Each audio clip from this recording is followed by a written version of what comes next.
Good morning friend and welcome to my educational channel Masoom Tutorials. I hope you are doing well. So today we are going to understand the electric flux. In previous class I tried to explain the electric field properties and what is electric field lines. So आज जो है हम लोग electric flux के बारे में पढ़ेंगे. तो स्टार्ट करते हैं. ये जो है इलेक्ट्रिक फ्लक्स जो है इलेक्ट्रोस्टैटिक का बहुत इंपॉर्टेंट टॉपिक है. ये जो है इसके बारे में हम लोग डिटेल से पढ़ेंगे, है ना. तो इलेक्ट्रिक फ्लक्स क्या है उसको पहले समझते हैं, है ना. तो इलेक्ट्रिक फ्लक्स क्या है? The total number of electric line field lines passing through a area perpendicular to the plane of surface is known as electric flux. Means electric flux क्या है? तो total number of electric field lines जो किसी भी area से pass करता है perpendicularly to that area is known as electric flux. ठीक है. मतलब electric flux is total number of is known as electric flux. इसको जो है डिनोट करते हैं फाई से. ठीक है.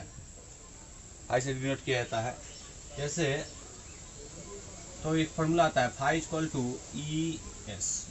अगर परपेंडिकुलरली पास करें तो इसका सिंपल फॉर्मूला आता है phi equal to E S. मतलब total number of electric field lines passing through a area, given area, कोई भी एरिया दिया हुआ हो उसे जितना इलेक्ट्रिक फील्ड लाइंस पास करेगा, है ना, तो उसी को बोला जाता है electric flux.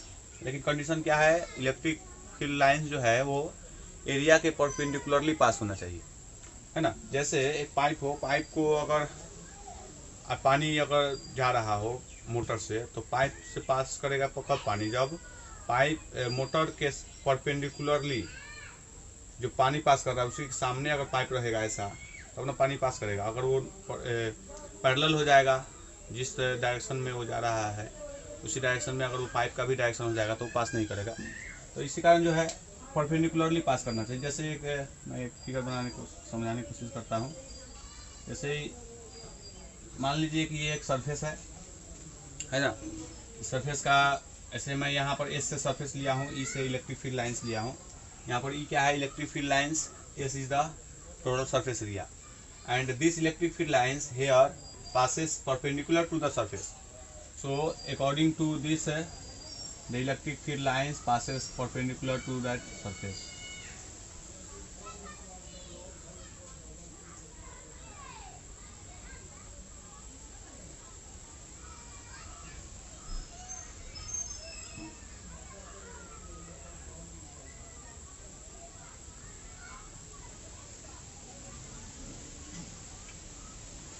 So these are the electric field lines E, and this is the perpendicular to that surface. This is the surface S.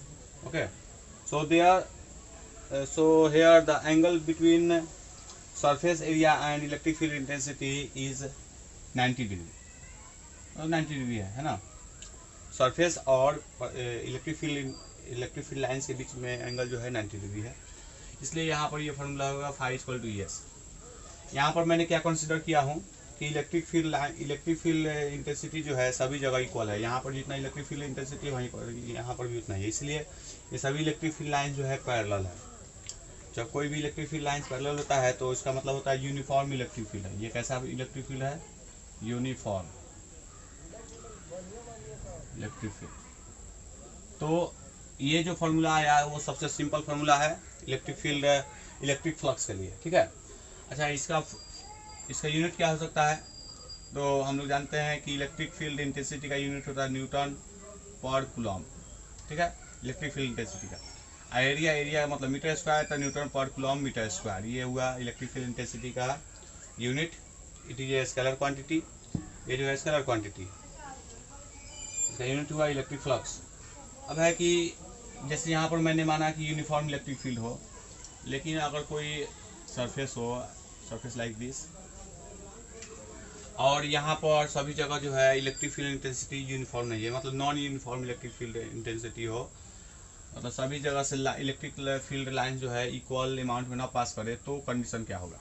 जैसे मान लीजिए कि इलेक्ट्रिक फील्ड लाइन जो है ऐसा पास कर रहा है, ठीक है, तो हम लोग क्या करेंगे, एक जगह का इलेक्ट्रिक फ्लक्स निकालेंगे, छोटा सा एरिया का। मान लीजिए कि ये छोटा सा एरिया है, ठीक है, छोटा सा एरिया है, तो इसका इलेक्ट्रिक फ्लक्स निकालेंगे और इस तरह सभी को छोटा सा इलेक्ट्रिक फ्लक्स निकालेंगे और सभी को सम कर देंगे तो फाइनल इलेक्ट्रिक फ्लक्स आ जाएगा। तो यहाँ का जो एरिया है, अगर चूंकि एरिया जो है वेक्टर क्वांटिटी है, तो इसका area vector if the area vector is denoted by ds vector, okay, if the area vector is denoted by ds vector and this is the electric field intensity, so here the directions of area vector is this and electric field intensity is this. So here is the angle between electric field intensity and the area vector, ठीक है। मतलब यहाँ पर area vector और electric field intensity के बीच में angle है। यहाँ पर ये 90 डिग्री था, लेकिन यहाँ पर जो है दोनों के बीच में कितना एंगल है, थीटा डिग्री एंगल है। तो यहाँ पर जो होगा,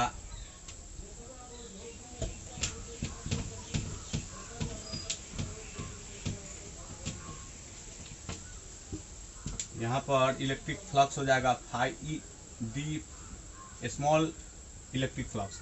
छोटा सा एरिया है तो इसलिए यहाँ का छोटा सा इलेक्ट्रिक फ्लक्स बराबर ई डी एस, ठीक है। क्योंकि छोटा सा एरिया मैंने लिया, इसलिए छोटा सा एरिया का छोटा सा फ्लक्स होगा, उसका फॉर्मूला क्या होगा, ई डॉट डी एस, ठीक है, जब छोटा सा एरिया हो तो। और जब इसको छोटा सा बहुत सा छोटा सा एरिया होगा तो अगर सम निकालना हो टोटल इलेक्ट्रिक फ्लक्स, तो ये जो है डेरिवेटिव है एक तरह से, इसका इंटीग्रेशन करेंगे ई डॉट डी एस, ठीक है। तो फाई का फॉर्मूला क्या आता है, एक ई डी एस कॉस थीटा, क्योंकि ये डॉट प्रोडक्ट है, डॉट प्रोडक्ट के लिए कॉस थीटा होता है ना। अब है कंडीशन, देखिए अगर थीटा के जगह पर 0 पुट हो, मतलब एरिया वेक्टर और इलेक्ट्रिक फील्ड इंटेंसिटी दोनों का डायरेक्शन सेम हो, मतलब अगर इसी डायरेक्शन में एरिया वेक्टर भी हो और इलेक्ट्रिक फील्ड इंटेंसिटी भी हो, तो उस कंडीशन में मतलब when theta equal to 0, theta का जब 0 पुट होगा तो फाई का वैल्यू कितना आएगा, phi equal to E D S cos 0, है ना, कॉस 0 होगा। तो फाई का फॉर्मूला क्या आया, ई डी एस, ठीक है। तो ये जो है ई डी एस, ये मैक्सिमम इलेक्ट्रिक फ्लक्स है। कितना है, मैक्सिमम इलेक्ट्रिक फ्लक्स। मतलब क्या, इलेक्ट्रिक फ्लक्स कब मैक्सिमम होता है, जब एरिया वेक्टर और इलेक्ट्रिक फील्ड इंटेंसिटी दोनों जो है सेम डायरेक्शन होता है। थीटा 0 डिग्री कब होगा, जब एरिया वेक्टर और इलेक्ट्रिक फील्ड इंटेंसिटी जो है सेम डायरेक्शन में, ठीक है। और यहाँ पर अगर 90 डिग्री होगा तो cos 90 का वैल्यू कितना होता है, 0 होता है। तो उस समय इलेक्ट्रिक फ्लक्स कितना होगा, 0 होगा। मतलब क्या, अगर एरिया वेक्टर का डायरेक्शन इधर की तरफ होता और इलेक्ट्रिक फील्ड इंटेंसिटी का डायरेक्शन इधर की तरफ, तो दोनों के बीच का एंगल कितना हो जाएगा, 90 डिग्री। मतलब क्या, एरिया वेक्टर और इलेक्ट्रिक फील्ड इंटेंसिटी के बीच में अगर 90 डिग्री एंगल हो, तो उस कंडीशन में इलेक्ट्रिक फ्लक्स जो होता है वो 0 होता है। इलेक्ट्रिक फ्लक्स मतलब कोई भी electric line of force pass उससे नहीं करेगा, है ना। एक और चीज, एरिया वेक्टर जो होता है हमेशा एरिया के नॉर्मल होता है, ठीक है। जैसे ये एरिया वेक्टर है ds, तो ये क्या होगा, एरिया के नॉर्मल है। तो नॉर्मल है और ये भी क्या है, और इलेक्ट्रिक फील्ड इंटेंसिटी और दोनों के बीच में 0 डिग्री एंगल होगा। मतलब क्या, ये नॉर्मल है तो ये भी नॉर्मल होना चाहिए, तभी ना 0 डिग्री एंगल होगा। Area vector is always perpendicular to और normal to the surface area. Surface area के हमेशा परपेंडिकुलर होता है उसका डायरेक्शन। कोई भी एरिया का डायरेक्शन, जैसे अगर ये एरिया हो, इसका डायरेक्शन क्या होगा, नॉर्मली आउटवर्ड। अगर इसको इन कैप से भी डिनोट कर सकते हैं, एरिया के वेक्टर को, एरिया के डायरेक्शन को हम लोग इन कैप भी लिख सकते हैं।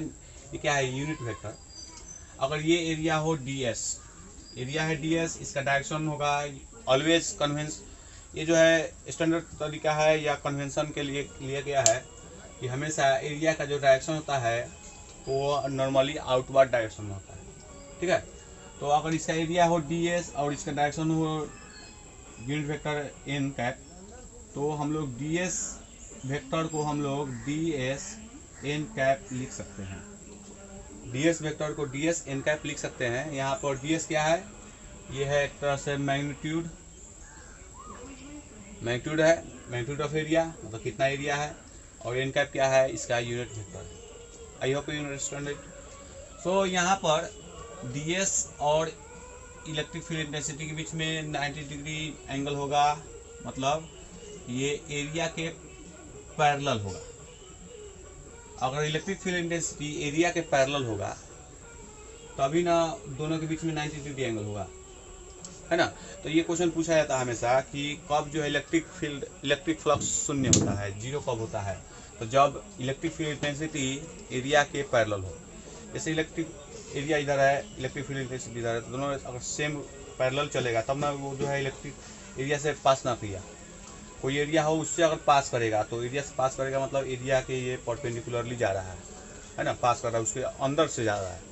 अब पैरेलल मीन्स उसके बगल से मतलब सामने से जा रहा है, तो उसे एरिया से तो पास ही नहीं किया, तो इलेक्ट्रिक फील्ड इंटेंसिटी कितना, जीरो होगा, इलेक्ट्रिक फ्लक्स कितना होगा, जीरो होगा, है ना। इसलिए बोला जाता है, ये दोनों कन्फ्यूजन वाला थोड़ा सा चीज़ है कि area vector is always perpendicular और नॉर्मल टू द एरिया, ठीक है। और इलेक्ट्रिक फील्ड इंटेंसिटी अगर एरिया के नॉर्मल होगा तभी जो है इलेक्ट्रिक फ्लक्स मैक्सिमम होगा।